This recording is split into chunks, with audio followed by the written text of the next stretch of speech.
In today's video, we dive into a story they rarely want told. The story of how one man, Paul Biya, stayed in power for over 40 years and turned a country into a kingdom.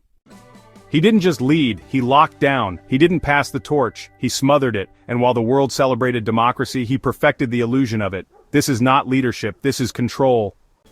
This is a tale of silenced opposition, elections rigged in plain sight, and a nation where loyalty is law and truth is treason. But how did he do it? How does a 92-year-old man still hold the throne in a continent full of rising voices? Today we break it down, piece by piece, not with speculation but with facts, footage, and fearless truth. Because Paul Biya isn't just Cameroon's leader, he's the textbook case of how a president becomes a permanent ruler. So sit tight, watch closely, and ask yourself, is this the past catching up to us, or the future we must never allow? This is Cameroon, and this is Paul Biya's cult. It is April 1984. Something terrifying is about to happen in this Central African country, but the people don't know it yet. Soldiers are parading the streets with guns drawn. They are wearing the country's colors. However, their mission is a national security threat. In a split of a second, tanks appear alongside troops in their numbers. They are heading into the presidential palace in the country's capital. The goal is simple: seize the palace. A soldier soon fires his gun at an oncoming enemy. They used to fight on the same side, but not today. Ambitions have changed their loyalties. Tension is in the air. Power is up for grabs, and if only these marching troops can take down the regime, there will be heroes. But it's not that simple. Even though these rebel soldiers from the Republican Guard have already seized the airport, the national radio station, and are surrounding the presidential palace with President Paul Biya trapped inside, they made one rookie mistake. They assume their broadcast of this coup is reaching every part of Cameroon. However, the radio managers are able to avoid this by a trick that instead transmits the broadcast within only Yaoundé and not in the provinces of the country. Also, while hiding in the palace bunker, President Paul Biya is able to communicate with the armed forces. A unit is soon deployed to defend the president. Soon, the radio stops broadcasting. Nobody knows what's happening. Roads remain blocked. Explosions are heard near the Unity Palace. But Biya is hanging on tight. Soon enough, loyalist troops arrive from other parts of the country. The Air Force bombs rebel positions near the palace, announcing victory over the rebels within 2 days. But they won't give up. Fighting lasts for 3 days. The streets of Yaoundé turn into a war zone. Soldiers firing at each other, civilians hiding under their beds. By April 9th, the coup is finally crushed. Biya walks out of the ashes, clinging onto power by a thread. The people of Cameroon are shaken, but their heart is in the right place. They rally support for the armed forces, but most importantly, for their president. From here, the man who had crawled under his furniture to avoid getting shot by his own soldiers would rise above every law, every opposition, and every dissenting voice to hold on to power for 42 years. Today, no one dares criticize Paul Biya. In fact, any mention of the president's health or whereabouts could lead to jail time or even forced disappearance. But hang on a second, how did he manage to do this? What is the secret behind the rise and reign of this 92-year-old man that has kept Cameroon inside his pocket for 4 decades? This is the story of how Paul Biya captured Cameroon, refusing to let go even after 42 years. With another election coming up this year, 2025, we will look at the tactics the ruling party is using to try and scare the opposition, but most importantly, the people into submission. Buckle up, it's sure going to be a wild ride. He's been in power since 1982, 42 years. That alone should raise your eyebrows. Now, watch how the video opens with images of devotion masked as unity. Now, here it is, the cult of personality, crowd chanting, official portraits, painted devotion, not election. Notice how dissent is erased. They highlight stability, but skip the protest by Anglophone communities. That absence speaks volumes. You already know that there's no telling the story of Paul Biya without going into the backstory of Cameroon, and that is quite interesting because this country has a very complicated history. It all began in 1884, when this region became a German colony.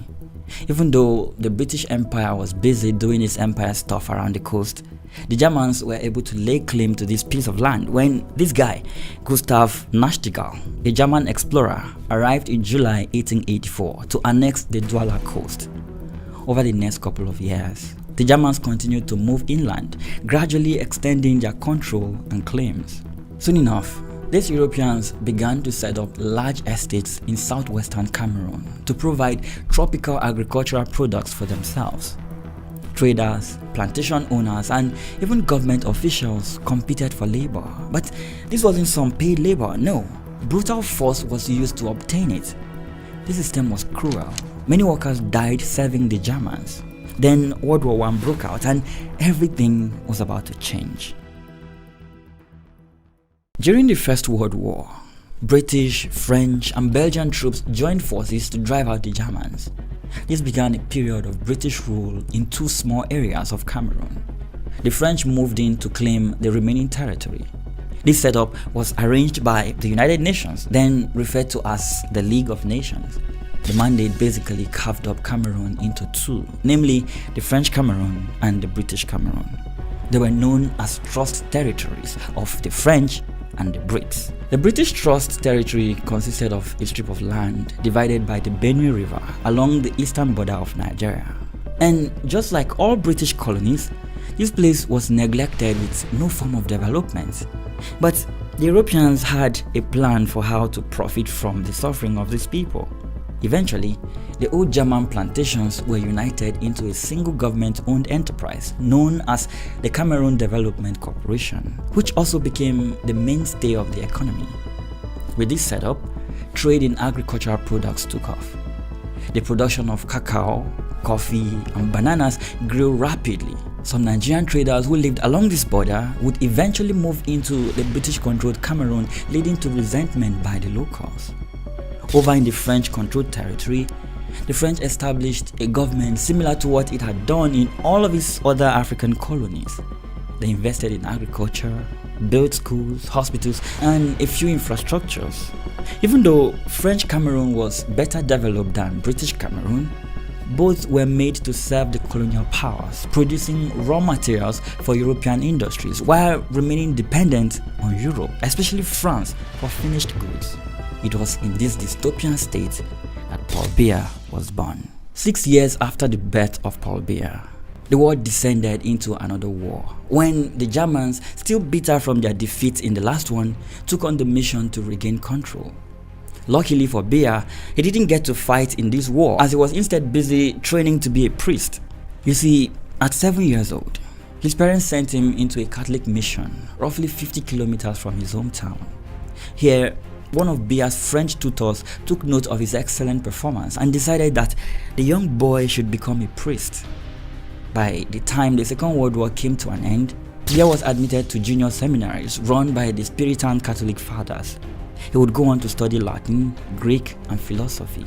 Being a brilliant student, Biya soon scaled through secondary school with flying colors and went on to pursue higher education at the University of Paris. But this time, he found his true calling. Yeah, it had nothing to do with doing the Lord's work. He instead decided to focus on law and political science. By the time he obtained his law degree in 1960, Cameroon had undergone a whole lot of change, making it unrecognizable from the country he had known as a little boy. You see, shortly after World War II, African people began to rebel against their colonial rulers.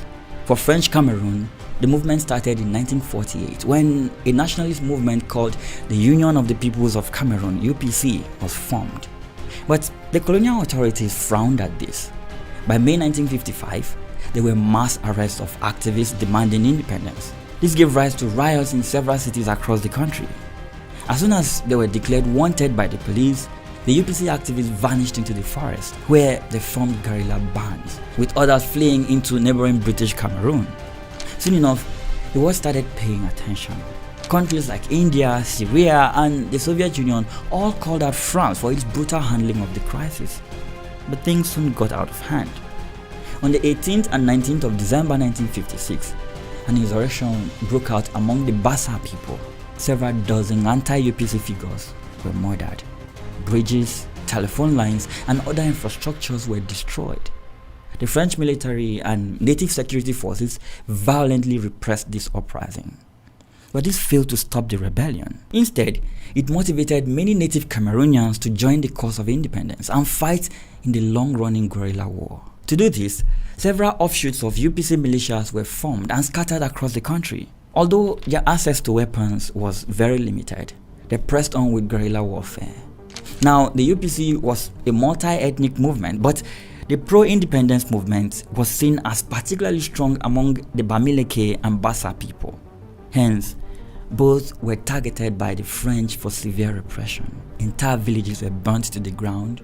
There were reports of forced relocation and indiscriminate killings. But with international pressure mounting, the French needed to save face. So they reluctantly let go, asking the United Nations to grant French Cameroon independence and end the trusteeship. By the time all formalities were concluded, 1960 had rolled around and French Cameroon became an independent state. With independence secured, this guy, Amadou Ahidjo, became president of the new nation. But there was just this one question that was left unanswered. How about British Cameroon? When French Cameroon gained independence in January 1960, it became the second of France's colonies in sub-Saharan Africa to become independent, the first being Guinea. But this independence was in name only. The new president, Amadou Ahidjo, aligned himself closely with France, even had many French advisors and administrators in his government. Most of the country's assets remained in the hands of French companies. This caused a great deal of concern for the people, especially the onlooking people of British Cameroon, who were asked to choose between joining neighboring Nigeria, who were set to gain their own independence later in 1960, or unite with the independent French Cameroon. You see, unlike French Cameroon, the British territory was administered as two separate areas. We had Northern Cameroons and Southern Cameroons.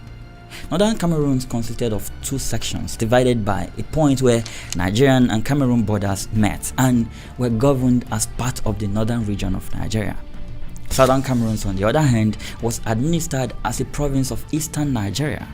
So, when the question was asked about what to do with this British territory, there was no easy answer. However, after some discussions which lasted for close to a year, something called a plebiscite was agreed to. This is simply the direct vote of all the members of an electorate on an important public question, such as a change in the constitution. This plebiscite was held on 11th of February 1961, and the result gave rise to what we have as Cameroon today. The Muslim majority Northern Cameroons saw a majority of 60% vote in favor of joining Nigeria, whilst the Christian majority Southern Cameroon saw 70.5% vote in favor of joining the already independent French Cameroon. Following this result, Northern Cameroon officially became Sardauna province, a part of the northern region of Nigeria, whilst the Southern Cameroons united with independent French Cameroon to become West Cameroon, one of the two federated states of the Federal Republic of Cameroon. Yeah, remember I told you this country had complicated history. But this union was not that simple. To negotiate the terms of this union, the Formban Conference was held on the 16th to 21st of July 1961. John Ngufoncha, the leader of the Cameroon National Democratic Party and the Southern Cameroon's elected government, represented Southern Cameroons, while Ahidjo represented the independent French Cameroon. After long deliberations, they agreed to a new constitution based heavily on the version adopted in Cameroon earlier that year, but this time with a federal structure granting former British Cameroons, which is now Western Cameroon, jurisdiction over certain issues and procedural rights. Biya became the capital of West Cameroon, while Yaoundé doubled as the federal capital and East Cameroonian capital. Neither side was exactly happy with this arrangement. Ahidjo had wanted a unitary or more centralized state, as this would give him more control over decision making in the new country. The West Cameroonians, on the other hand, wanted more protections for their language and culture. However, they had to settle on a compromise. On the 14th of August 1961, the federal constitution was adopted with Ahidjo as president. Franca became the prime minister of West Cameroon and vice president of the Federal Republic of Cameroon. But just as the Western Cameroonians feared, this structure didn't last. Well, more on that later. Cultural differences and disagreements on power sharing have since led to violent crises of late, something called the Amazonian War of Independence, a topic we are currently making a whole new video on, especially with regards to the oppressive rule of this guy, Paul Biya. And that brings Biya back into our story. History has not forgotten that Biya was the capital of southern Cameroon. In 1962, Paul Biya returned to Cameroon and began his long service as a bureaucrat and administrator in the Ahidjo government. He was placed in charge of foreign development aid and directly reporting to Ahidjo, gaining international financial management experience. Despite differing backgrounds, Ahidjo, a northern Muslim with limited education, and Biya, a highly educated southern Christian with interest in classical music and tennis, they became close.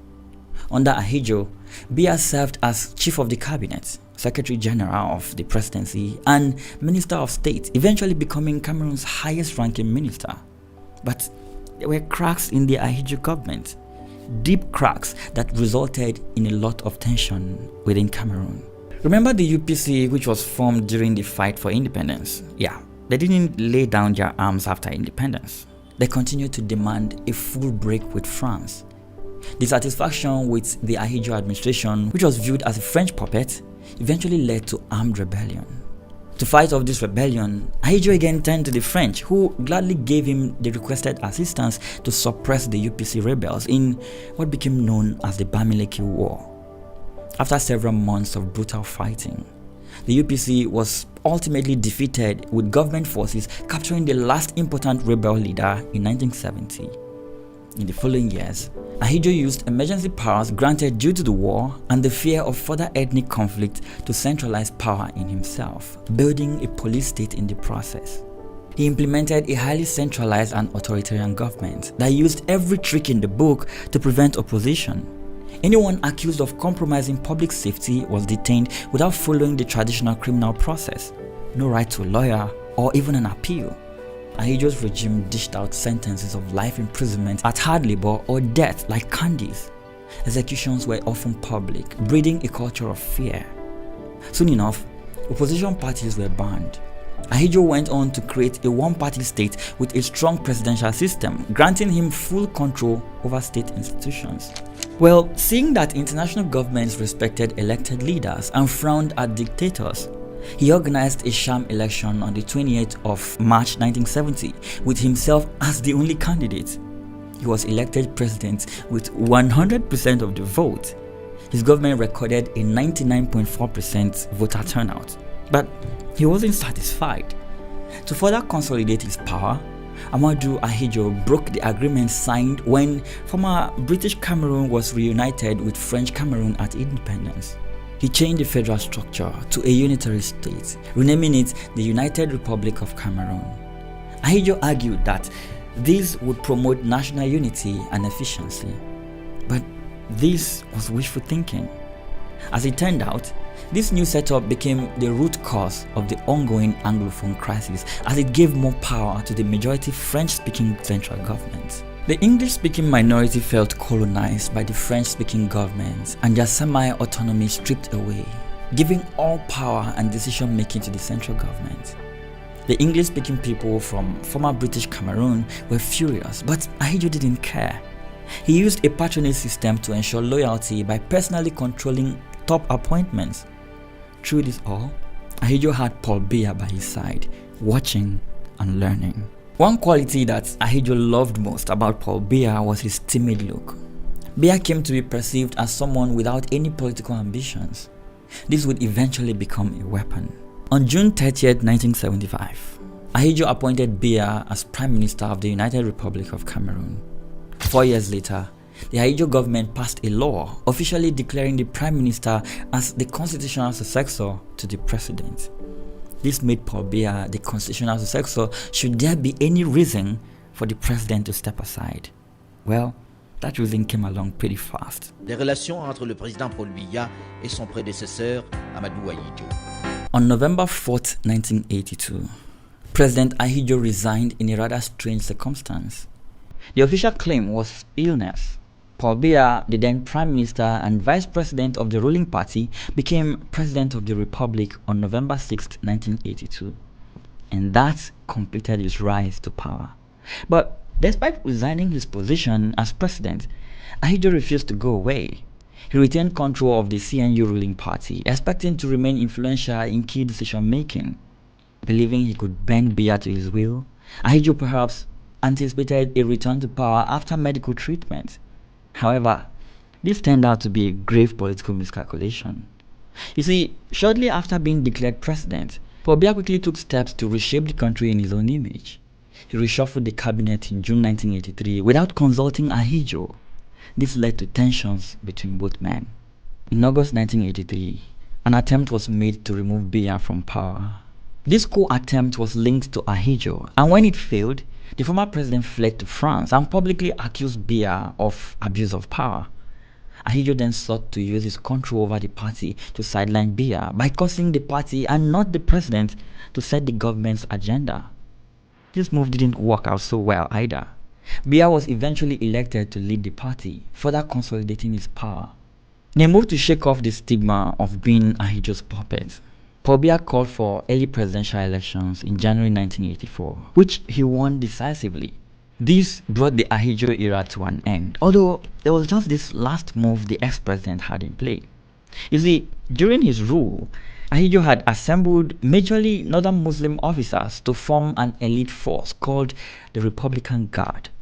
Paul Biya, fearing that the force's loyalty might still be with Ahidjo, announced plans to rotate the units. This single decision gave rise to one of the bloodiest events in the country's history.